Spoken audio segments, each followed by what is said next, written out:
शरणं गच्छामि धम्मं शरणं गच्छामि संघं शरणं गच्छामि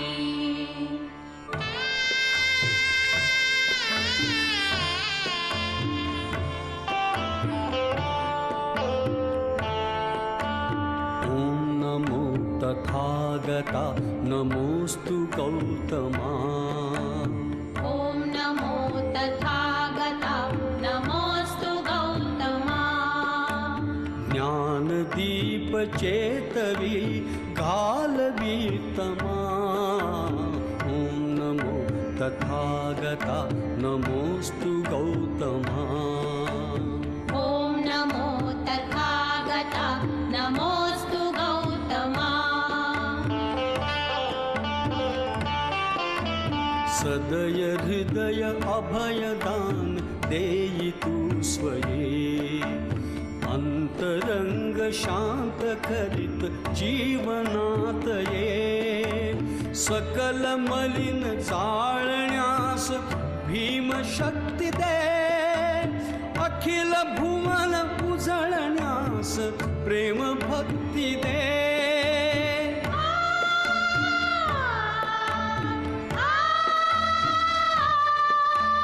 करी सशक्त करी समर्थ हे नरोत्तमा ॐ नमो तथागता नमोस्तु गौतमा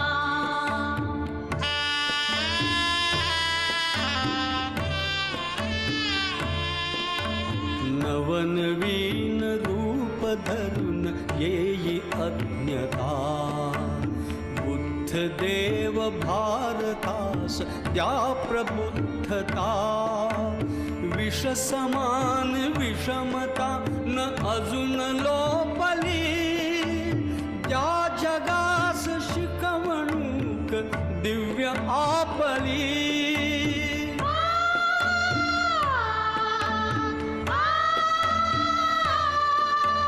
परम करुण लोचनात दाटली क्षमा ॐ नमो तथागता नमोस्तु गौतमा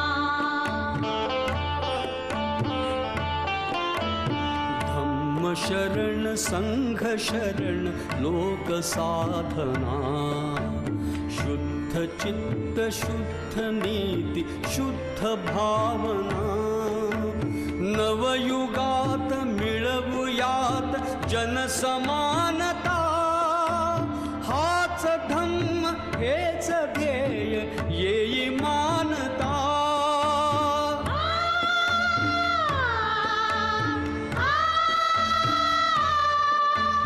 भीमरूप धरून तूच शिकविले आम्हा ॐ नमो तथागता नमोस्तु गौतमा ॐ नमो तथागता नमोस्तु गौतमा नमोस्तु Gautama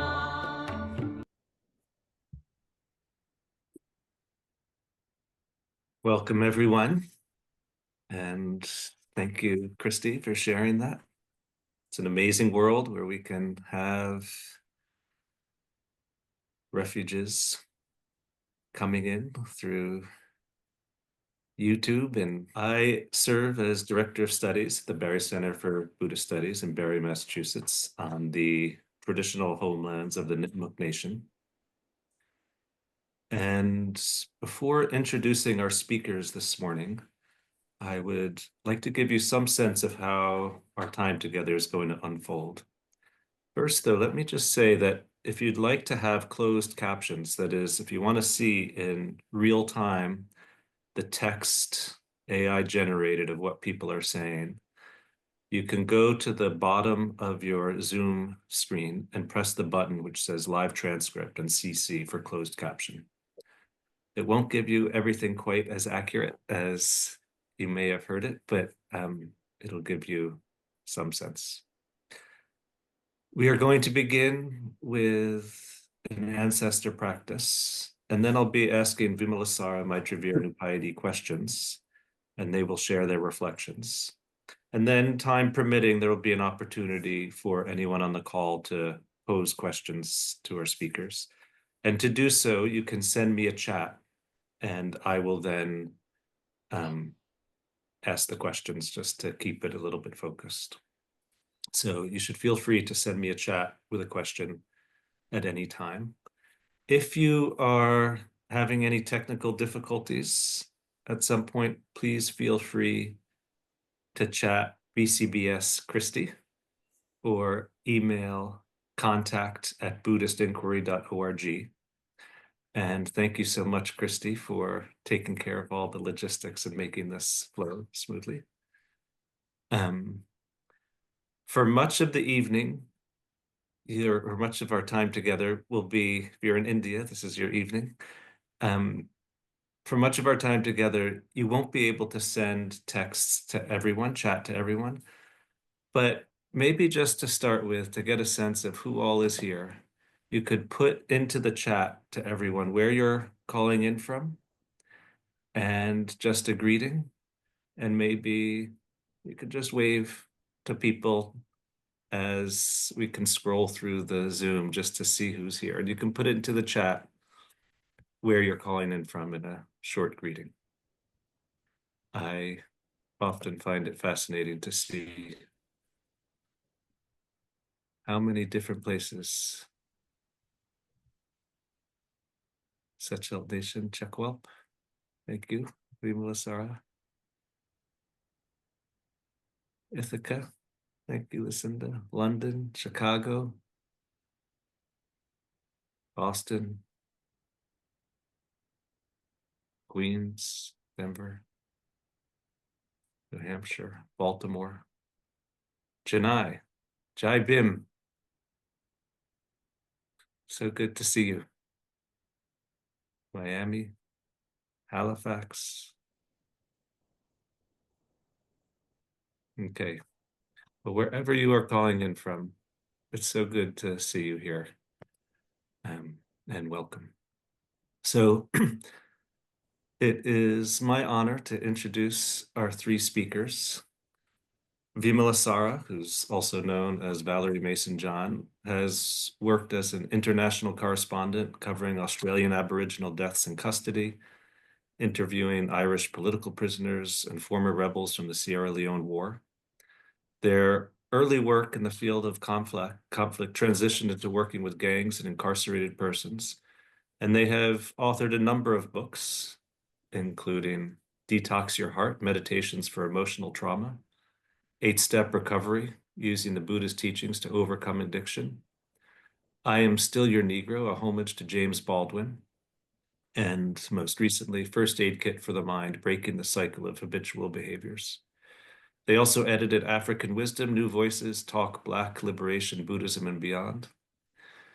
Vimalasara draws on many modalities in their work as a senior teacher in the Triratna Buddhist community, a mindfulness trainer, a recovery advocate, a performance artist, and a founding facilitator of Dr. Gabor Mate's Compassion Inquiry.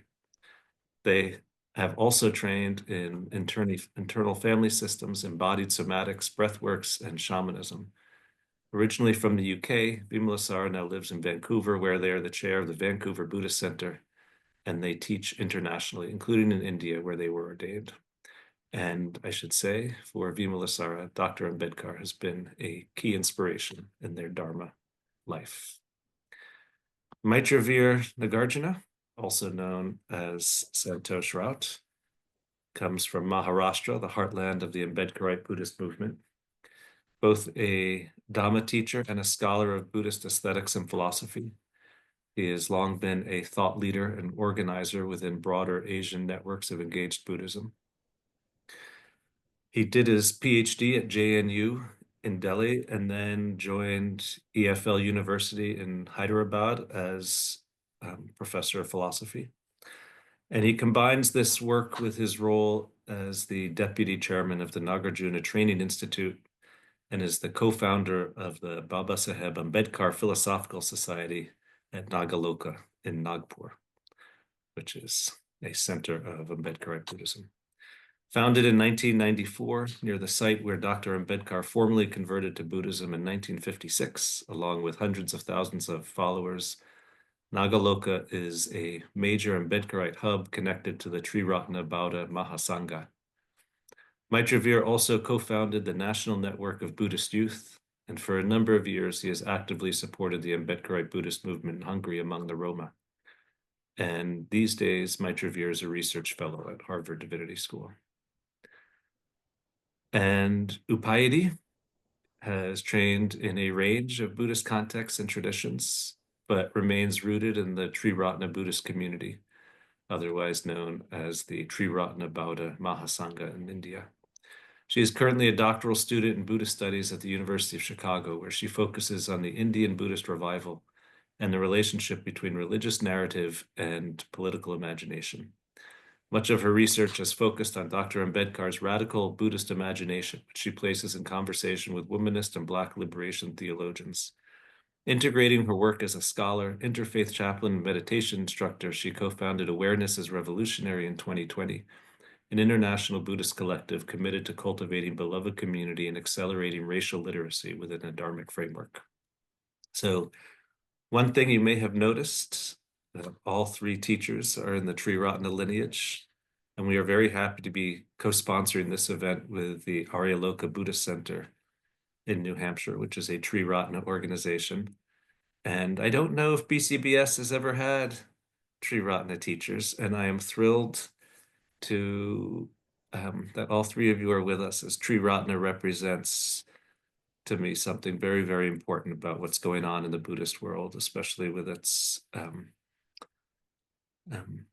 vibrancy in India as part of the Indian Buddhist revival. So thank you very much, each one of you, for being here. And Vimalasara, maybe we could turn to you now to start us off with a practice.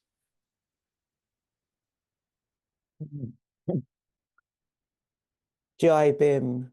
And just before I begin the practice, just William, just hearing you saying just in terms of what's happening out in India, and I just really want to send blessings to those people who are protesting up at the Mahabodhi, because, you know, the Mahabodhi, the place where the Buddha got his enlightenment, that actually it's controlled predominantly by Hindu religion, and there is a whole protest for Buddhists to get complete control over the Mahabodhi temple, and they are protesting as I speak now. So I just wanted to put that out into the space. Yeah.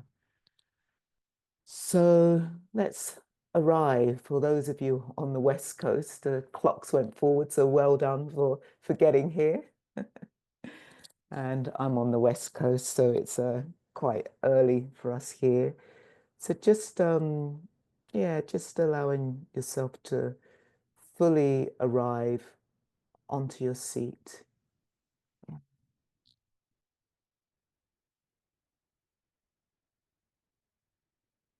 And take up space, having a sense of your head poised towards the sky and your feet poised towards Mother Earth. And really feel the length of your body and the width of your body. And take up space. Expand into the blue sky. Just expand. We are not separate. We just have the sense of just expanding into spaciousness.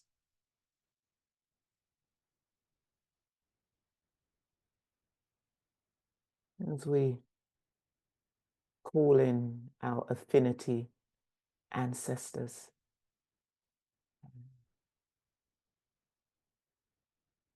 as we think of the Buddhist lineage, let's call in Shakyamuni Buddha, the prince who rediscovered the way, having gratitude for Siddhartha, who rediscovered the way and became awake and a Buddha. Siddhartha from India, 2,600 years ago, who vowed to find an end of suffering so that we could have freedom.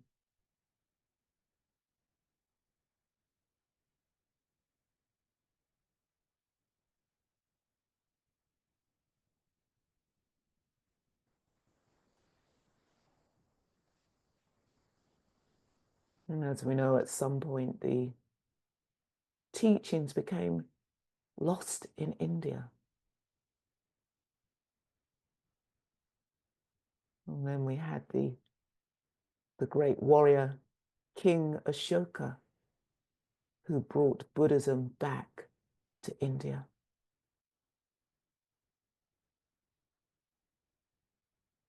Yeah, it says that one day King Ashoka was walking through the fields with dead bodies strewn across the field, and that was when he woke up and just realized that he just did not want to just commit such suffering in the world, and went forth and built stupas all over India and brought back Buddhism to India.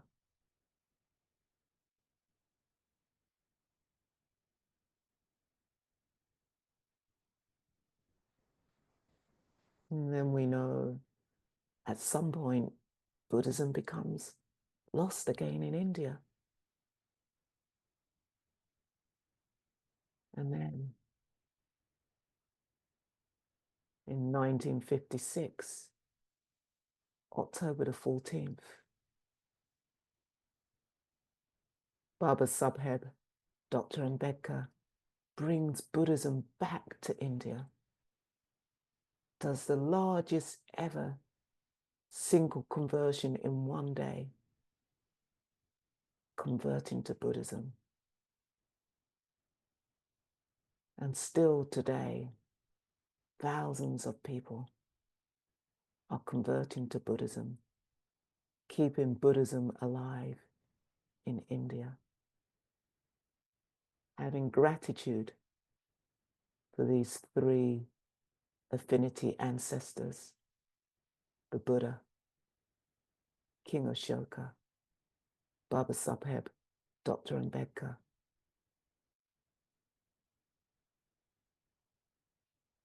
And as we begin to bring this practice to a close, perhaps bring to mind the person who turned your head towards Buddhism.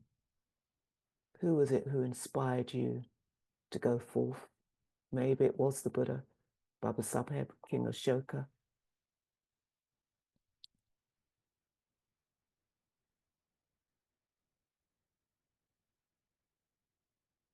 And gratitude for this precious birth,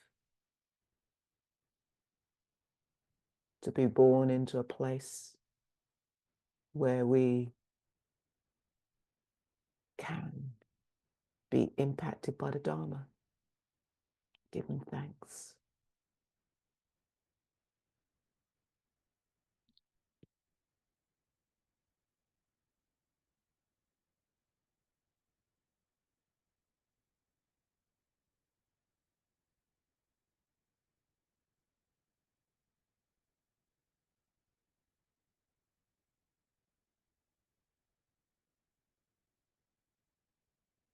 Gently bringing this practice to a close.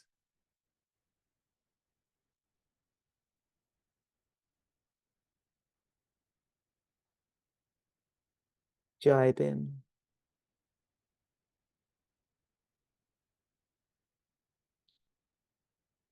Thank you, Vimalasara. And Maybe we could start with the questions of for each of you in turn, just sharing what what's your personal connection to Ambedkar, to Dr. Ambedkar? And maybe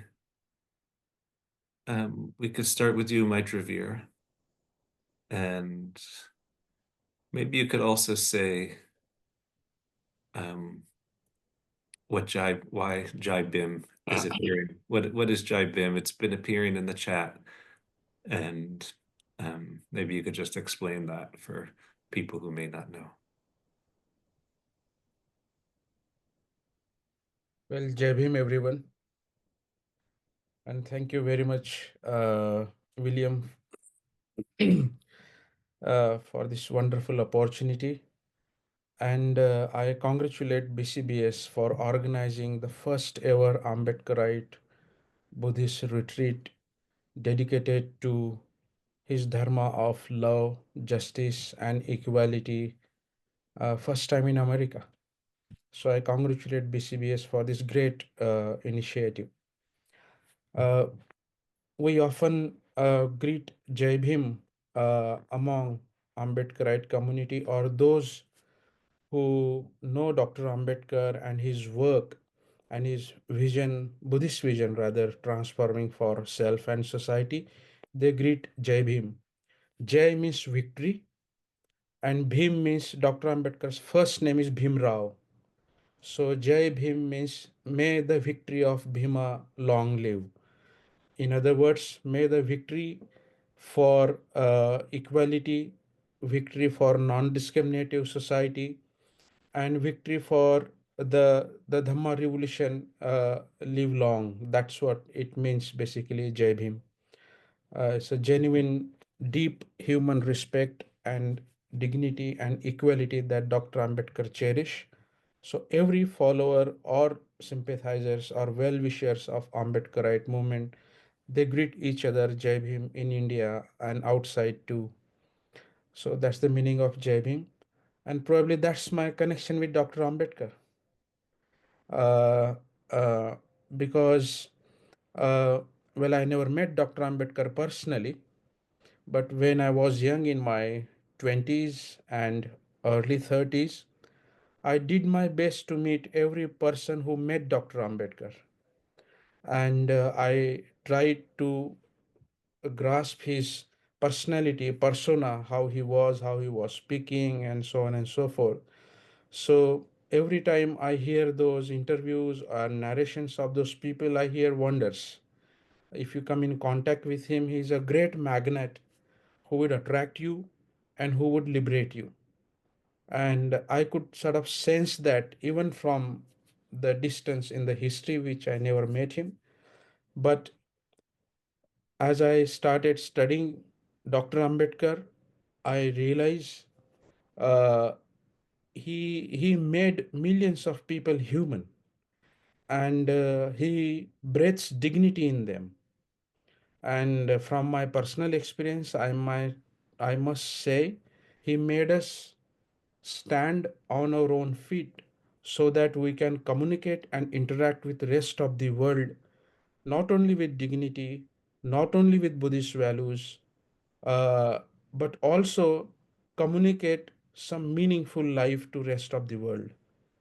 And that happened only in past 7 decades.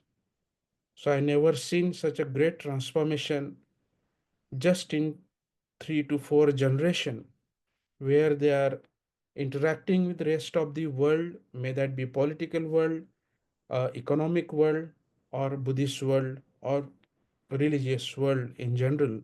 So he gave a language to us, he gave dignity to us, and he gave a sort of new life, new birth to me, where I see and understand life differently. So that's my personal connection with Dr. Ambedkar. If I conclude, he would say, and he gave a message: You can do this, and you are not just this. You are more than what you are." You are more than just what world try to defines you. And I think that is applicable to all of us. We are more than what we are. Thank, thank you so much, Maitri Veer. Upayati, would you like to share Sure. something about your personal connection to Dr. Ambedkar? Thank you for the opportunity. And yes, again, thank you to you, William, and to the BCBS team for having us and creating this opportunity for practice together and for sharing this with a broader audience. I'm just very moved by what I've just heard from you, Maitri Veer. So I'm just letting that land. Goosebumps. So I knew this question was coming, right? We agreed we would all start with this question. So I've been sitting with it for a few days and really asking myself, what is my personal connection to Baba Saheb? And I want to share what is the connection first, and then what's the personal, to put it simply. So the connection first, and sometimes there are just happy accidents in life, right, that can happen. And in my early 20s, I was quite distraught. I was having a lot of psychological pain. I didn't have at the time much of a social analysis that could also contribute to my understanding of what I was experiencing. But I had this intuition that I wanted to learn to meditate. And I figured I'd go seek out some Buddhists, because apparently Buddhists meditate a lot, which is, we know, a trope, but that was my level of understanding at the time. And I happened to be living in London. And the closest Buddhist center to my workplace was the London Buddhist Center in Bethnal Green, which is, one of the large Triratna Buddhist centers in Europe and in the UK in particular. And so my introduction to meditation was in a Buddhist context at a time when meditation wasn't all the rage quite yet. And that was also my introduction to Buddha Dharma. And because of Triratna's connection to Ambedkar, and we could say more about that maybe later with the nature of that connection, the way I was introduced to Buddhism included Ambedkar in a big way. It was how Buddhism was presented to me. It was made very clear to me that Dr. Ambedkar was someone very important in the modern period, and someone who the founder of our order drew inspiration from. It wasn't till much later that I learned that, not everybody knew about Ambedkar. That wasn't necessarily obvious, but to me that was sort of he was part of the package deal. He was unavoidable. And there's more I could say about that, but let me zoom forward. So that was about 2004.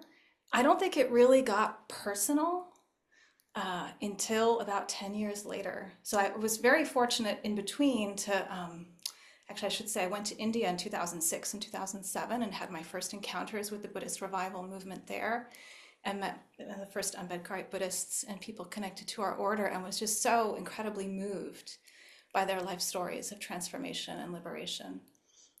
But it was a source of inspiration. I wouldn't say it was personal yet until some rather traumatic events about 10 years later.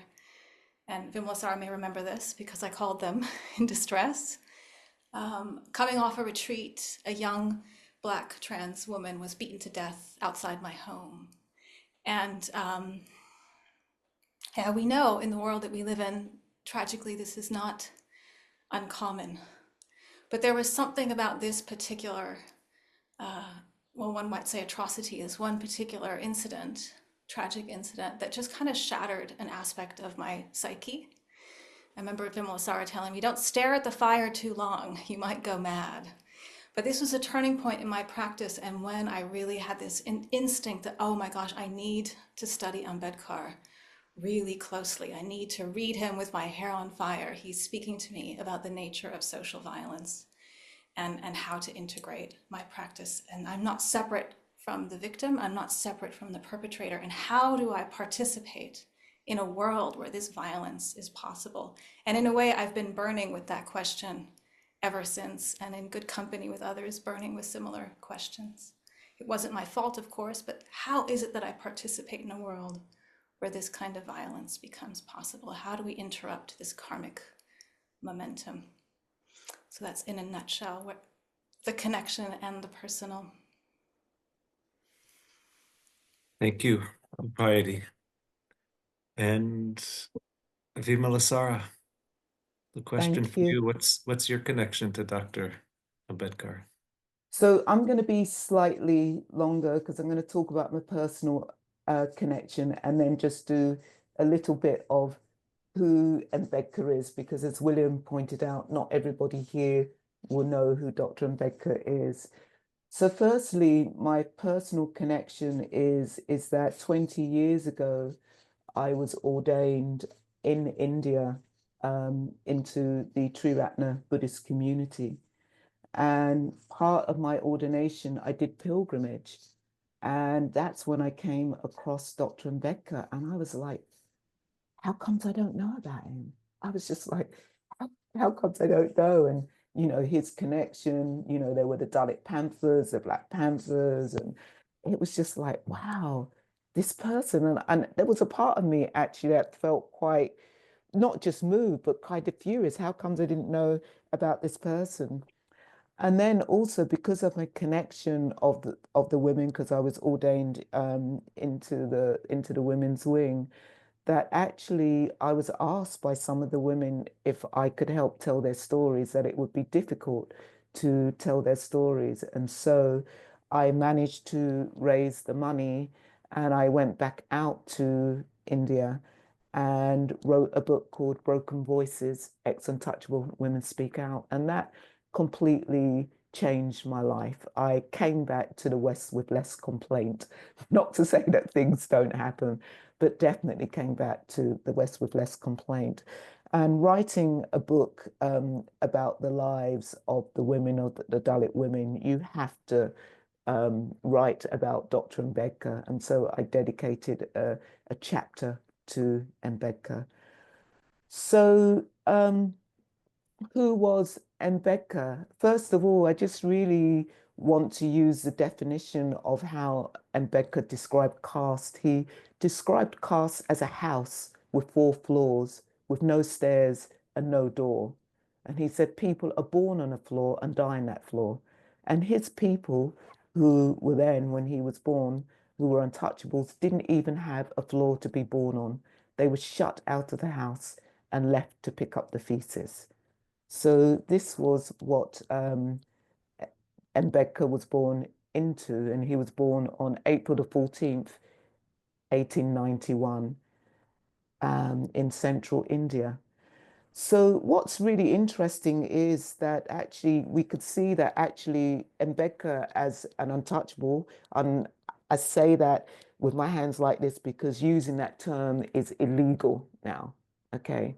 But just he was privileged in a sense that he actually got educated. And the reason why he was educated was because his father worked in the military. And it was said that the Brahmins were furious that they were fighting side by side the untouchable unit. And so the Britishers had to disband the untouchable unit. But what they did was they gave the men jobs in factories building munitions and educated their children, okay? And so Ambedkar was part of that generation who received education. And it said that there were 3 things that really impacted Ambedkar. And the first thing was that at school, he realized he was different because although he was educated in school, he was educated among different caste Hindus. And it was obvious he was different because he was often had to sit alone on his own and eat his food, and he couldn't drink from the same fountain. And so he knew that there was something different about him. It's also said that at some point, him and his siblings went to visit a relative and it was a long journey, and it was in a bullock cart, a long journey. It took several days. And it was at some point, the person who was driving the bullock cart realized that they were untouchable and he turfed them out. Yeah. And so that had a very strong impact on Ambedkar. And then it said that the third thing that really, really changed the course of his life is because he, again, was very fortunate. He had a philanthropist who invested in him, and he got educated at London School of Economics and the Columbia University, and he was awarded this scholarship.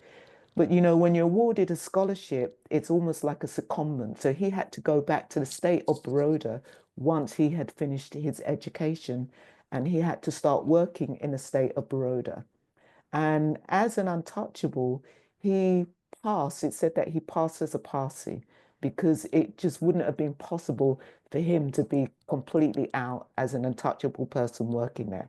But people knew, and it was said, the story says that people started throwing things at him and were making it very difficult for him to do his job. And it said one day, before he was going to work, he heard beating on the door. And actually, there were people beating down the door. And it said that the door opened and he managed to get away. And he fled to a park by the railways. And it said that he sat there on a bench and sat there and thought, if this is happening to me with all the education I have, what is happening to the rest of my people who are the untouchable caste? And that was such a strong realization for him. And it's said in that moment that he dedicated his life to the uplift of his people. Yeah. And that just gives me goosebumps because he could have been very wealthy. He could have earned a lot of money, and yet he dedicated his life to the uplift of his people. And so just there are so many things that he did, and I know that people that both Upayadi and Maitreya will talk about some of the important things that he did with his life. But I just want to say this, that, you know, Ambedkar was around at the same time as Gandhi. And actually, they did come across each other. And I really want to talk about the Pune Pact, which was very pivotal. The Pune Pact, September the 27th. And Gandhi was in prison at the time, and Ambedkar was really campaigning to have a separate electorate for the untouchables. He wanted to have that at least that there would be a separate electorate. And Gandhi argued that if that happened, it would divide the Hindu community. And he said that he would fast until death. And so Ambedkar had to back down.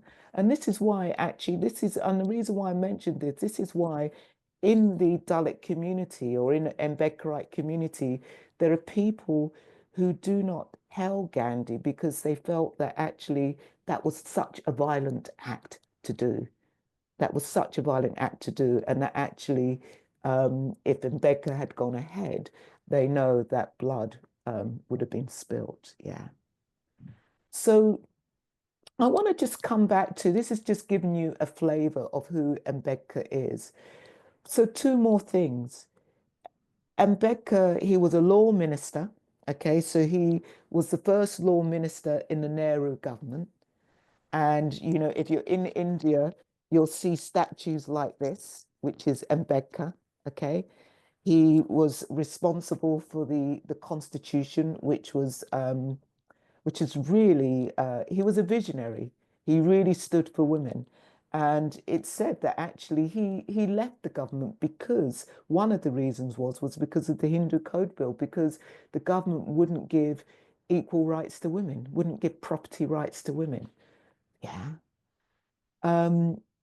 So, and he realized that even though things can be changed in law because you got untouchability illegal, even though things could be changed in law, in practice, yeah, it didn't work. And we know that. We know that actually things can be changed in law, but actually in practice, do things happen? And he studied many, many religions, and he chose Buddhism. And this gives me chills. I remember when I came across this, because he chose Buddhism because he said that all caste was a notion of mind.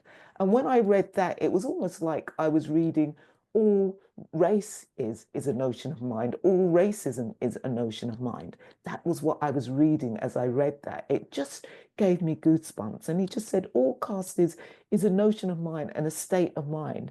And so therefore his people needed something that would emancipate the mind.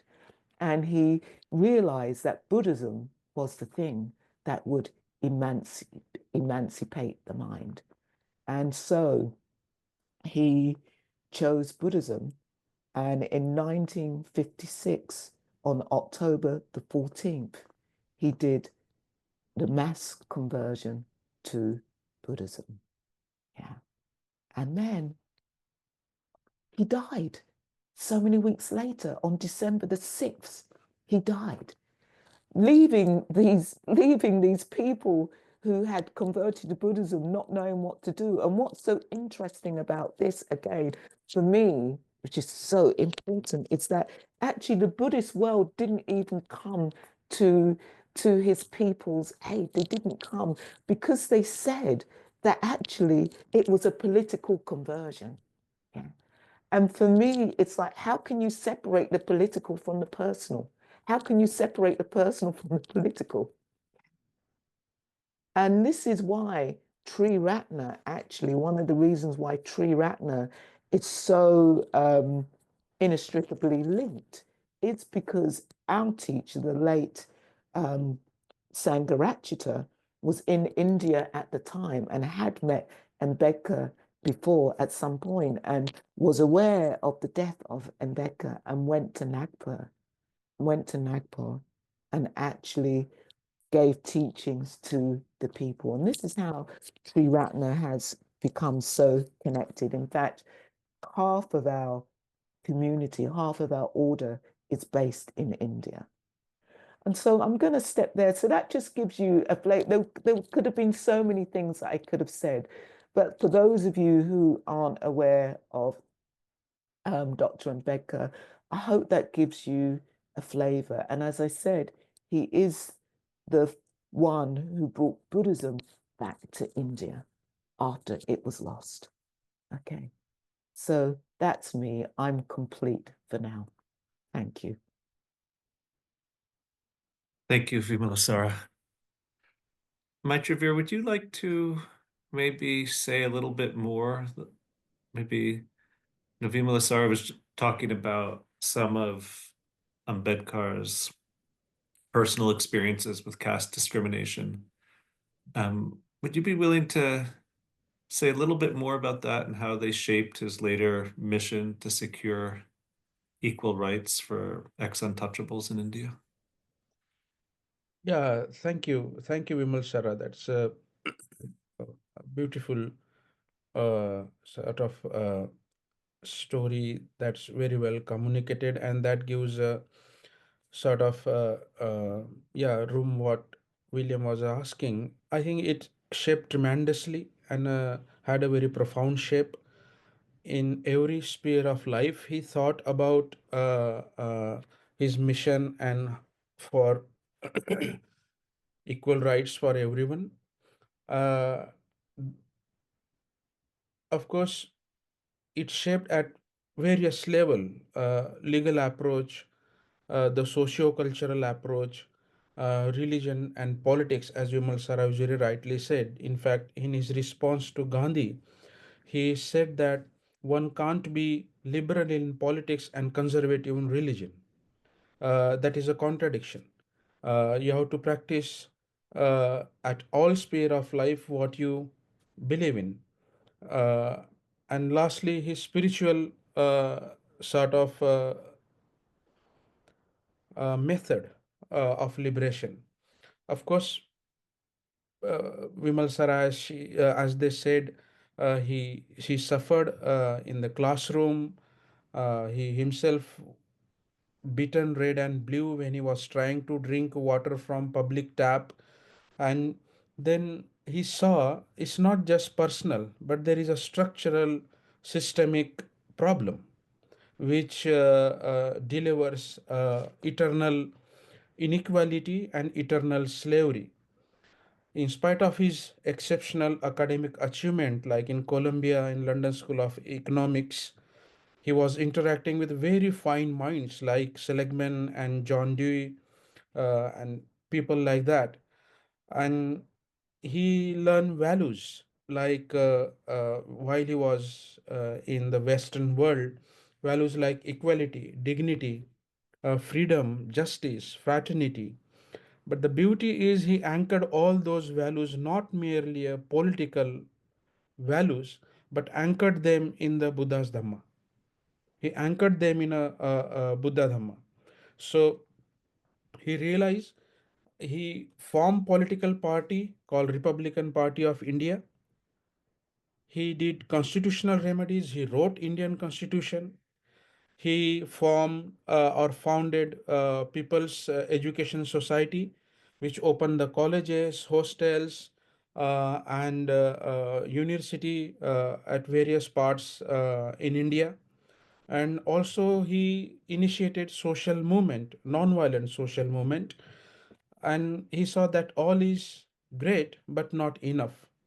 The notional change needs to come, and therefore he finally on October the 14th converted to Buddhism. So I think this was the incredible journey Dr. Ambedkar had in systematic phases from the personal experiences. I think this remarkable and incredible journey facing from water and food discrimination to the drafting of Indian Constitution and embracing Buddhism for everyone, basically. Of course, it was directly benefited to his followers, but as Sangharakshita frames it, he says that it helped his people, it helped non-Buddhist, it helped revival of Buddhism in India in general, and now it's communicating to rest of the world. So there are layers from local to international, from particular to universal, that his visionary mind shaped his struggle for human right, not just as a political agenda, but also bringing deep democracy as a lived experience, and also a human dignity for everyone with respect and reverence. That's how his personal experience shaped uh, to lead his movement based on the deep human values. Thank you, Maitravir. Upayati, maybe you could say something about why Ambedkar chose Buddhism in particular as an alternative to the Hinduism into which he was born.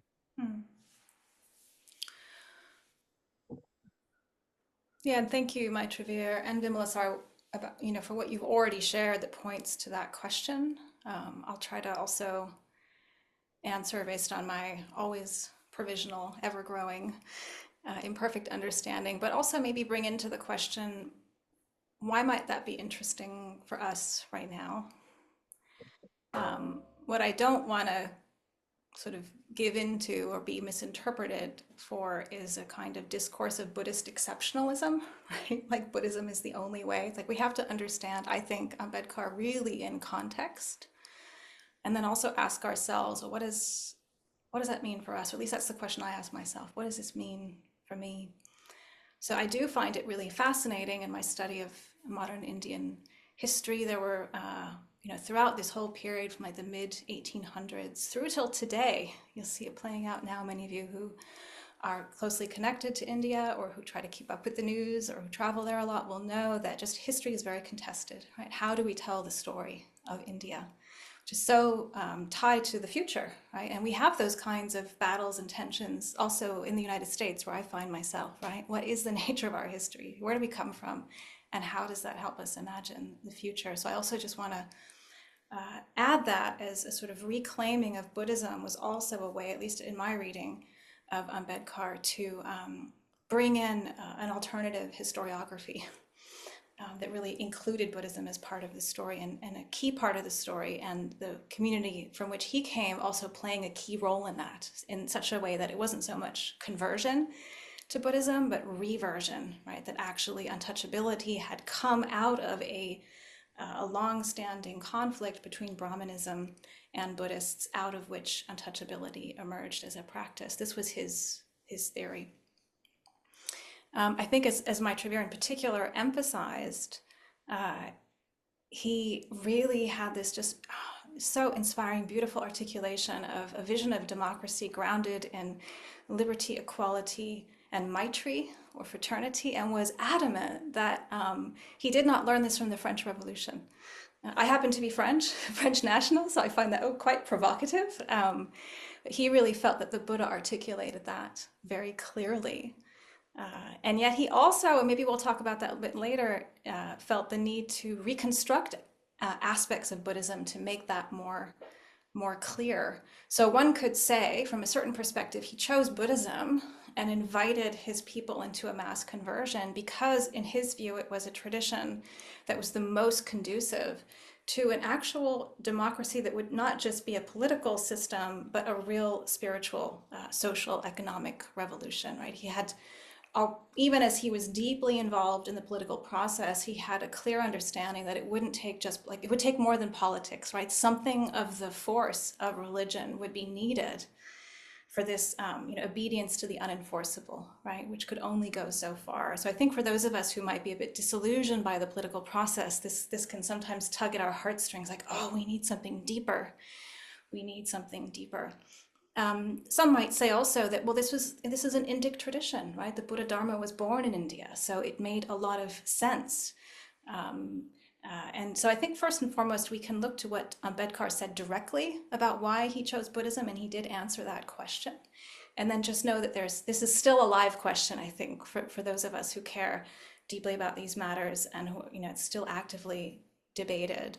And the degree, and also not just choosing Buddhism, but his reconstructed or his rearticulated version of Buddhism, making it really clear that it was a distinct trajectory from other traditions, adding in his own conversion ceremony, when he, after receiving Diksha, receiving the refuges and precepts, turning around and officiating as a layperson, right, not as a bhikkhu, which was kind of outrageous, to some say 200,000, some say 400,000. Anyway, in the hundreds of thousands of followers, a quite unusual ceremony in which he also added 22 vows, really making it clear that this was an act of spiritual emancipation, but also meant a going forth from caste, right? It was an abolitionist radical vision. So coming back to what might that mean for us, I think the way, and I'm just speaking personally here, I don't take this as a, Buddhism is the only way, but rather in whatever spiritual tradition we might anchor ourselves,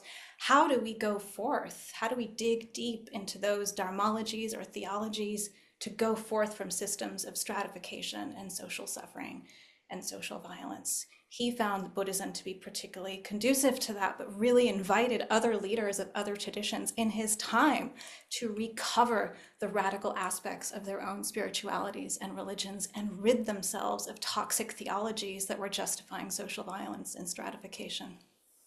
And I should add patriarchy to that list. I might also just add that he didn't convert alone in that initial receiving of precepts and refuges. He converted with his second wife. I say this as it'll become obvious why it might be particularly important for someone of my conditioning. She was Brahmin, right? And they went forth together from these systems of oppression. And so I really also kind of hold her in a particular way as an archetype of what does it mean for me to go forth from, let's say, the stratification of white supremacy, for example. What does it mean to go forth from that over and over again? Not a done deal. Thank you so much, Upayati. So we've heard about Ambedkar's turn to Buddhism and the context. And Vimalasar, you started us off with mentioning contemporary Buddhists today protesting in Bodh Gaya. Maitreya, maybe you could say a little bit about how Ambedkar's Buddhist movement has evolved and what the situation is now in contemporary India. Thank you. It's very interesting. I think uh, for Dr. Ambedkar, uh, the liberation framework, the way he framed it, was not mere religious adaptation, but it's a careful consideration where socio spiritual experiences can be shared with everyone, uh, of course, informed by his lived experience. So Dr. Ambedkar's sort of Buddhism now, if I may say so, in contemporary time, his people sort of put social ethics over metaphysical interpretation of the world. So the social behavior, the way he reinterpreted the some philosophical or the Buddhist concepts like dukkha is very significant for his people. Just to give you a small example, Dr. Ambedkar reinterpreted dukkha in the sense he never denied the first noble truth, but he was trying to let his people know that dukkha is not your destiny, and destiny on the basis of your birth. May you be a Dalit, or may you be a Brahmin, may you be a woman, or in this context, white or black. That's not, that must not define dukkha as your destiny based on your past karmas. So he really gave confidence to people, drawing from his own experience, that the exclusivist society will bring suffering, and affirming that the justice or rationality, wisdom, compassion, and ethics is the central to human life. So, in that way, he interpreted Buddhism, rather, his democratic interpretation of Buddhism is hugely manifesting in Indian society now. You see, like Vimal Sara very rightly mentioned, thousands of people are protesting for the liberation of Mahabodhi temple, and Ambedkarite people are at the forefront to lead those movement non-violently. They do not provoke violence, but they are sort of representing or saying that uh, everyone's faith or everyone's faith tradition must be respected in its own autonomy. That's the point. I think that's where Dr. Ambedkar's Buddhist practices today are, I would say, non-violently and with the values of justice and love entwined with the political or social assertion. That's very clear in Dr. Ambedkar's community building after his death. Of course, institutional growth are now trying to form a new culture. There is a cultural production which is uh, giving an alternative way of life, that you don't have to recognize yourself mere with the caste identity, which dehumanizes you, undignify you, puts you lower in terms of your confidence and psychological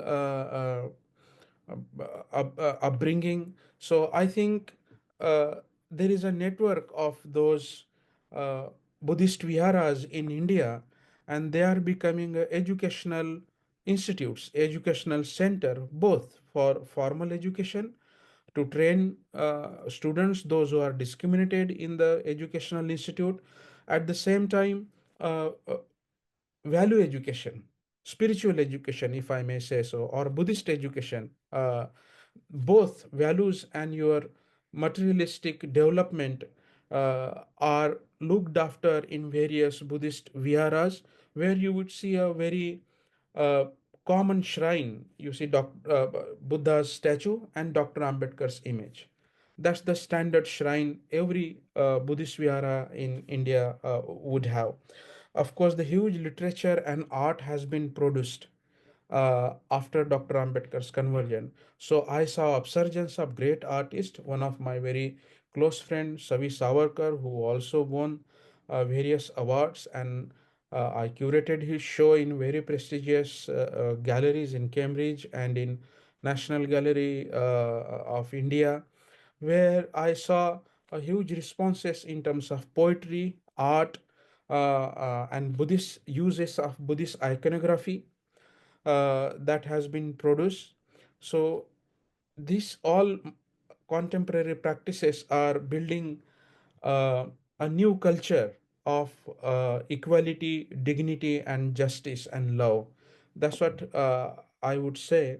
Of course, uh, Goenka Guruji, Venerable Goenka ji's work, Vipassana movement, is very much active among Dr. Ambedkarite Buddhist. Dr. Ambedkar himself founded Buddhist Society of India. So Buddhist Society of India is very active, organizing various awareness program, various retreats, looking after archaeological sites. And of course, I belong to Triratna Buddhist order. So TBM, Triratna Buddhist movement, is very much active in India, try to spread the practice-based Ambedkarite Buddhism, which is anchored in contemplative practice, and also the way Dr. Ambedkar understood the Buddha, the way Dr. Ambedkar tells the Buddhist story. So this is the contemporary scenario. Lot of people are attracted towards Dr. Ambedkar's vision. I'm sad to say he is not on mainstream media the way he should be. And because of his caste, he is still marginalized. His sort of thought and his vision is marginalized. Nonetheless, he is very much alive in his people. And he is very much alive in the Buddhist world and is increasing every day. Thank you, Mike Trevere. Mhm.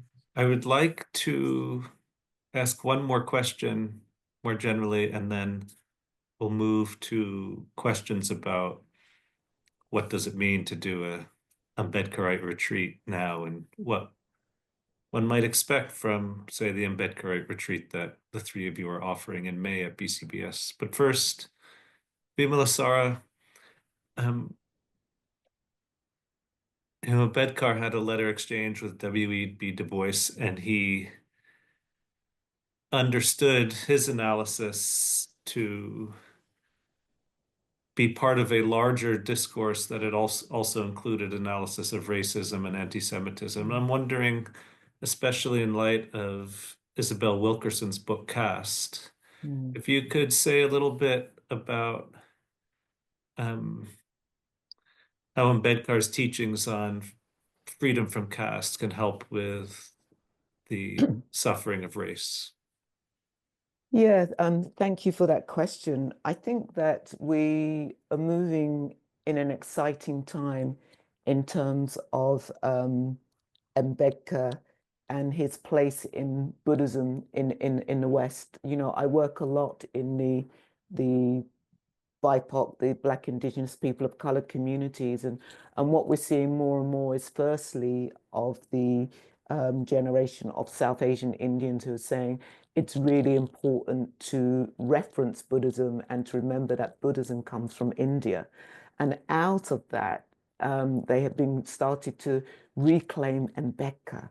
And that has had an impact on our on the BIPOC communities because Ambedkar was an activist, okay? And, you know, when we talk about we should do engaged Buddhism, well, for some people, Buddhism has always been engaged. And I think, you know, one of the things where it's been really important for BIPOC people are some of Ambedkar's views around some of the core teachings of the Buddha. And thank you, Maitreya, where you mentioned dukkha and how, you know, Ambedkar really challenges this dukkha. And I want to just read something here because he challenges the second noble truth. And I think this is so important for those people who are marginalized, people who are oppressed by racism, or people who are oppressed through genderism or sexuality, etc. Because Ambedkar says the second noble truth says that suffering is a result of craving and ignorance. Therefore, if someone is suffering, we have to say, change your attitude, practice meditation, practice morality, and your life will improve. And there are many people like, if you say that to some people today, just practice meditation, practice morality, your life is going to improve. That is not enough. He goes on to say, but might there be circumstances in which there are innocent victims? There are children or whole communities who are marginalized and oppressed by social, political, and economic forces that are essentially beyond their control, unless they somehow collectively organize a resistance to oppression. Can Buddhism encompass the notion of social change, which has both victims and oppressors? And I know for me that when I'm leading or co-leading retreats, I mean, I've just come from leading a retreat of 36 Black activists. And, to kind of say to them now in terms of what's happening out in the US at the moment, that all you need to do is meditate isn't enough. And so Ambedkar is very key to my communities, very, very key. Also, as well, and Ambedkar does contradict the whole role of the monk, and not so much that the monks shouldn't exist, but he's saying that actually to be a monk or a nun, it's not just about being in a monastery. It has to include social work. It has to include going out into the world. Okay. So I'm just aware of time because I know people are going to want questions, but I'll just say this, that for me, I think it's a really exciting time that there is a resurgence of Ambedkar in the West, because he has been in the West. And it's time for us to be including him in our retreats. And I'll stop there as I'm aware of time. Thank you. Great. Thank you, Vimalasara. So thinking about integrating Ambedkar into a retreat, which is coming up, BCBS in May. Maybe starting with you, Upayati, Ambedkar is this towering intellectual figure. What does it mean to do a retreat on Ambedkar's Dharma, and what could people expect from the BCBS retreat?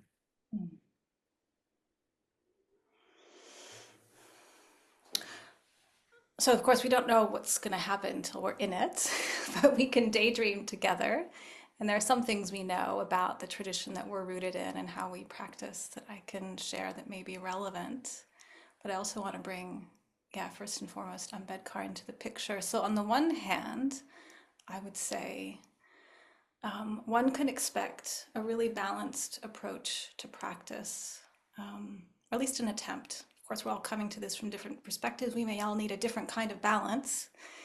But generally, we try to really bring in, meditation, ritual, a study component, a sangaing, sangha as verb, a thing that we do, not just a noun. Rest and restoration. A lot of people are understandably exhausted right now and in distress. So I just want to acknowledge that the heartache of the world is welcome on this retreat. So while some retreats might really emphasize meditation and not so much other aspects, or some might be very study focused and not emphasize other aspects, we try to really keep it well-rounded, including time for naps and walking in nature and so forth. But sort of building on what Vimalasara just said, and I'm reflecting for myself, why Ambedkar now and why I retreat on Ambedkar. And yes, a practice approach to Ambedkar is good medicine for me. I'm a PhD student. I spent a lot of time in academia. It's really important that I bring this into the body and keep it very real and not just engage with him as much as there is to engage with. He wrote about 9 million words, merely on an intellectual level. What does it mean to bring his teachings into the world? And a retreat is kind of a petri dish where we can practice that. We can try to bring into being a liberated space as what we would say in our tradition, a blueprint for a new society, right? And that can really fill our spiritual tank. I also want to say, just speaking from my perspective, and perhaps to people listening who may have similar conditioning to me, when I encountered in seminary Black Jesus for the first time and read Black liberation theology and womanist theology, I really had to ask myself, am I worshiping a white Buddha? Have I made my Buddhism a little comfortable? A little too, does it fit in just a little too nicely with my middle class sensibilities? And am I ready to be confronted? So what I'm saying is maybe a bit contradictory between, rest and restoration, but also come for the challenge, come to be, benevolently, lovingly confronted by Ambedkar. And if you feel like your Buddhism might need, or your practice might need a little vitality and real, a great place right now is so many progressive movements are kind of going through this reckoning phase of like, what did we miss? Let's go back to roots, roots of solidarity movements, but also maybe draw on other inspirations that got obfuscated, right? The Gandhian lineage is extraordinary. We need, frankly, that right now in the US. But that obfuscated another lineage as well that may be good medicine for us now, and that's Ambedkar in this particular context. So that's probably more than enough, at least for me, but I'd love to hear my friends say about what Okay, one maybe expects from the retreat. thank you, Paidi. Maybe the same question for you, Vimalasara. Yeah, I'm just gonna say I just want to come back to um Ambedkar and what made him choose Buddhism. And so again, I think what you're going to get from this retreat is that hopefully the teachings will give you more freedom, more liberation.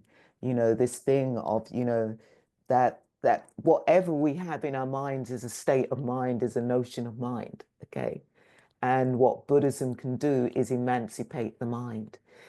So quoting Bob Marley, free ourselves from mental slavery. I mean, I really do think that actually this retreat will be about freedom, liberation, transformation. That's all I have to say. Thank you. Thank you, Vimalasara. Maitravir, would you like to say something? Yeah, well, thank you for both of their wisdom. They shared the essence of the retreat. What I would say, the personal transformation and support others on the path of enlightenment is very central to Dr. Ambedkar's vision, transforming self and the world around us, our society. That is always, always central to his teaching. And Dr. Ambedkar has this beautiful synthesis uh, uh, between social and spiritual. I was thinking while Upaidhi and Vimal Sara was speaking, if we practice without being unaware of world around us, that will lead us to mere individualistic approach towards Buddhism. And if we try to change the social without practice, without anchoring into dhammic values, that might become merely doctrinal or ideological movement. I think Dr. Ambedkar shows a beautiful higher middle path between these two, that, well, that's exhibited in his life while engaging to get rid of caste system. He has to get rid of his own caste notion. So while making casteless society, his own mind became casteless. It's like a lotus who born in the mud but never carries a single drop of mud when it evolves at its fullest blossom. That's what Dr. Ambedkar's mind did to us and to the world. So I think transforming inner consciousness and translating that into a compassionate action, forming a harmonized, just human society, that's what we will try to practice. That's what I would say. Secondly, I would say what I learned from Dr. Ambedkar, holding challenges with positive spirits, holding our struggle with the innovative spiritual spirits. That's what I learned from Dr. Ambedkar. As Kabir and Rumi says, I welcome the problems at my door and I handle with them with as positivity, as creativity as possible. That's what I learned from Dr. Ambedkar, and we'll try to see that or try to learn that or practice if possible. So healing from, if I may say, internalized oppression, may that be psychological, personal, individual, emotional, leading that to collective liberation. That's what we'll try to practice on the retreat, and we'll try to learn in depth through the lens of Dr. Ambedkar, try to visualize the Buddha who Thank you so teaches. much, Javira. Here, if anybody's interested in more information about the retreat, I just put in a link. There have been some wonderful questions that have come in. Given the timing, I think there's only time for one, and this one is specifically for Upayati. And I would invite you to be succinct. And the question goes, this one is to Upayati. How does Ambedkarite Buddhist praxis show up for you in your life, especially in the context of unlearning white supremacy? And what could that look like for oppressor caste folks, Brahmins in India, who want to come into the path and praxis of Ambedkarite Buddhism? Mm, Mm, wow. mm. Yeah. I welcome the question. Thank you. And I want to invite my friends also into this question, because my goodness, I should say one of the characteristics of our community is a very, very strong emphasis on Kalyana Mitrata, which is spiritual friendship, as the framework for liberation. So this is a team sport, friends. We don't get free alone, at least I don't.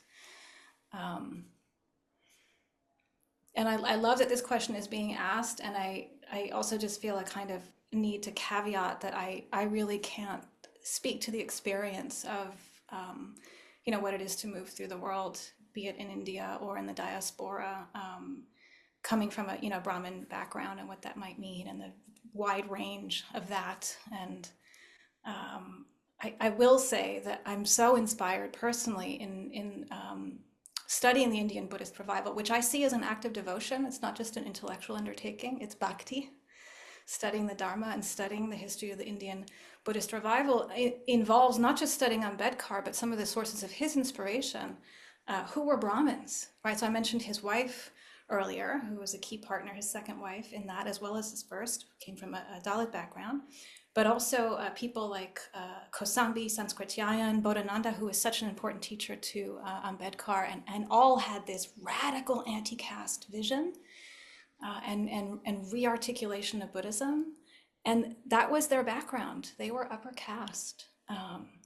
So I think that kind of shakes things up a little bit from my perspective and my positionality around thinking like, oh, I'm just supposed to be like second fiddle, right? I'm just supposed to, there could be sometimes this culture in white progressive movements that my role is to be sort of self-effacing and self-mortifying and wallow in guilt about the horrors that my ancestors have committed and how I continue to replicate these systems of oppression, as opposed to actually finding the courage to step into my own power around this, find voice, which I first and foremost need to do with other white people to really unpack what Vimlasara was pointing to so poignantly a moment ago around how this notion of mind, of racial stratification, seeps into my psyche, very often unconsciously, sometimes consciously. And then what do I do with it?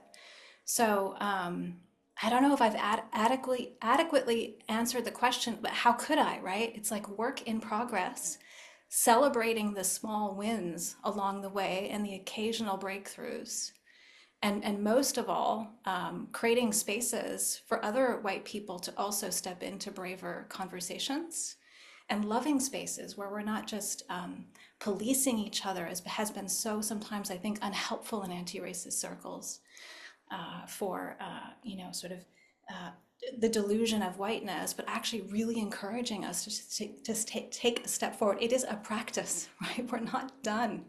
We're not done. It's a practice, but how do we create environments where that becomes possible for a broader collective? So I can't speak to the dynamics of that in terms of the South Asian diaspora in the US and what does it mean, from a Brahmin background to step into anti-caste movements. We know anti-casteism is having a moment in the United States and in Canada and in the UK, and at least certainly at the University of Chicago. I'm certainly aware of, you know, some of those leading voices. They come from all backgrounds, right? Always with care and concern to forefront and to listen deeply to those who are at the hardest edge of caste oppression. I think that's part of the practice, is to really unlearn certain habits and learn new ones, and then be held accountable without falling apart by my friends when I fail over and over again. I'd like to add to that. Thank you, Upayadi. I just want to remind us that we've all got unlearning to do. And I think this is really, really important. It's not just one set of people who've got unlearning to do. And just to say that actually the people I'm around who have been really bringing Ambedkar to the forefront are actually South Asian people who do not come from the Dalit, who do not come from the Dalit caste. So, but we unlearn together, we emancipate together. Yeah, let's not reduce him also to his identity. I think we have to Yeah. do both at the same time, right? It's a fantastic exercise of like always acknowledging the specificity of his background and his connection to his people, and have deep reverence and respect for that, while also allowing him to be the global figure that he is, to speak to all of us. I don't know, Maitreya, if you have some thoughts about that. I'd love to hear you too. I think I think you both put it beautifully. I would simply borrow two terms from Dr. Ambedkar. He said, "I'm not against Brahmin, but I'm against Brahmanism." Yes. That might very much exist in a non-Brahmin mind. So it's not about white, but whiteness or ism that fixes our identity and therefore delivers the society based on privilege and underprivilege. That's the polarity Dr. Ambedkar wanted to dissolve. In fact, in Buddha and his Dhamma, Dr. Ambedkar says the breaking down barriers is Saddhamma. So if I put it or try to connect these two beautiful expressions Dr. Ambedkar used, we would like to cultivate the Saddhamma consciousness to make a Prabuddha society, to make a Prabuddha world, the enlightened world. Okay, thank you so much. I hope this has been a brief opening into Ambedkar's world and his teachings. Ambedkar's collected writings in English and speeches is 14,000 pages and 17 volumes, plus he produced an enormous amount in Hindi and Marathi. So this is just a small window into a very large world, and an invitation to explore more.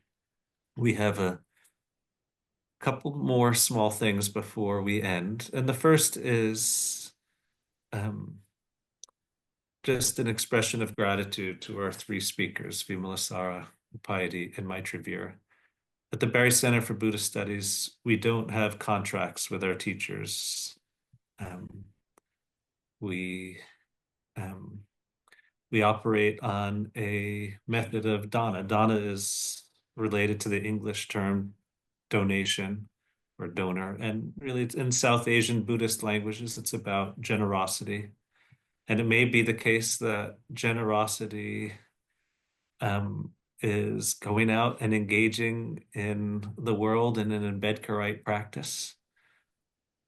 Dana is the first virtue of the Bodhisattva, in part because it is about meeting the immediate needs of others and also relinquishing that to which we cling to. And it is also an opportunity to practice, be part of a trusting community. Our teachers trust the community to sustain them in their lives, and the community trusts the teachers to teach with a spirit of generosity.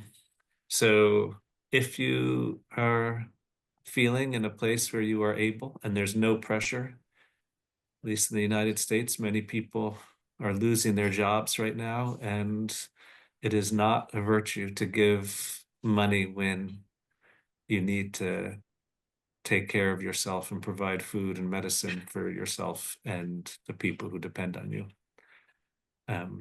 And if you do have the spirit and would like to make a donation, Christy's going to put the link to the Dana button in the chat.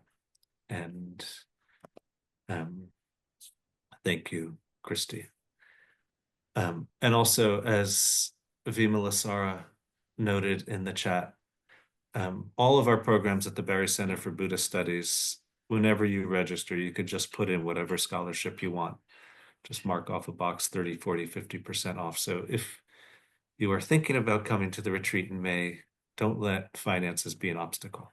And if you want more than 50% off, just write a little note.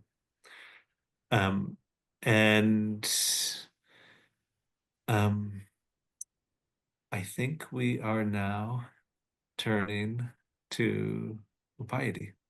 So we have a very short, don't worry, I know we're at time, it'll take about 5 minutes, traditional way of closing. And I'm going to invite all of us into this with a beautiful dedication of merit shared with us from Vimalasara, and that dedication comes from the kind of eco-sattva communities, perhaps One Earth Dharma. So I will, you'll see that on the screen in a moment, and we'll stay muted except for me, but feel free to recite it together. Yeah, we can sort of imaginatively hear our voices across this Zoom meditation hall together. And then from that, we'll transition to the traditional way of closing many such events in India, and our community. Maitravir will lead us chanting the Dhammapalangata, which is a text drawn directly from the Dhammapada, beautiful chant. And for those who would like to understand what is being said, it's in Pali. You'll see on the screen the Pali text next to the English text. And so we'll just experience that and then be off in the many directions. So I'm going to share screen. Okay, can you all see this, friends? Can I get a thumbs up? Great, okay. So taking a breath, finding ground again. Rooting ourselves in the earth, in the goodness of our heart, maybe connecting with that which was most helpful this last hour and a half, letting the rest fall away. Acknowledging the merit we may have conjured up, built up together, practicing like this. Perhaps bringing your hands together or placing them on your heart and belly. You can say along with me the words you see on the screen. May all places be held sacred. May all beings be cherished. May all injustices of oppression and devaluation be fully righted, remedied, and healed. May all wounds to forests, rivers, deserts, oceans, all wounds to Mother Earth be lovingly restored to bountiful health. May all beings everywhere delight in whale song, bird song, and blue sky. May all beings abide in peace and well-being, awaken and be free. Namo Buddhaya, Jai Bhim.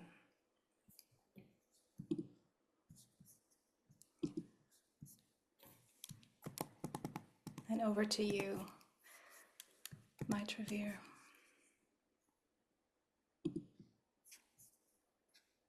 Well, with a continue state of mind, we'll just connect directly to the Buddha's spoken words, Dhammapalangata. Sabba papa sakaranam kusala saupasampada sachita pariyodapanam etang buddhana sasanam dhammang chare sucharitang natam ducharitam chare Dhammachari सुखं सेति अस्मि लोके परं च न तावता धम्मधरो यावता बहुभासति यो चापम्पि सुत्वानं धम्मं कायेन पश्यति सवे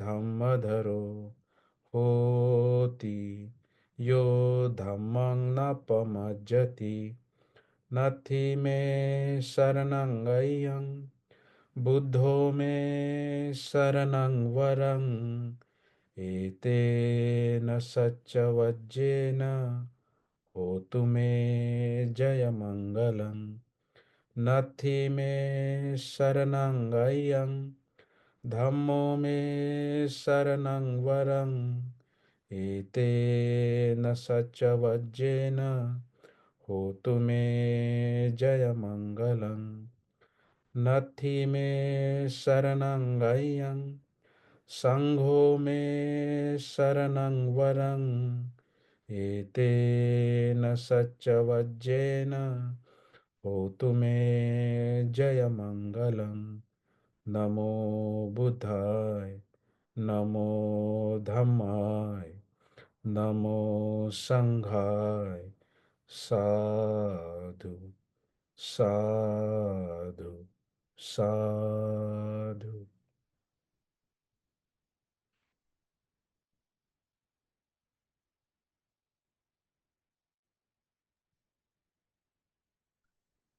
Thank you, Maitravir. Thank you, Vimalasara. Thank you, Piety. And thank you, everyone, for joining us from various places in the world for this time together. Wishing each of you well. Bye-bye.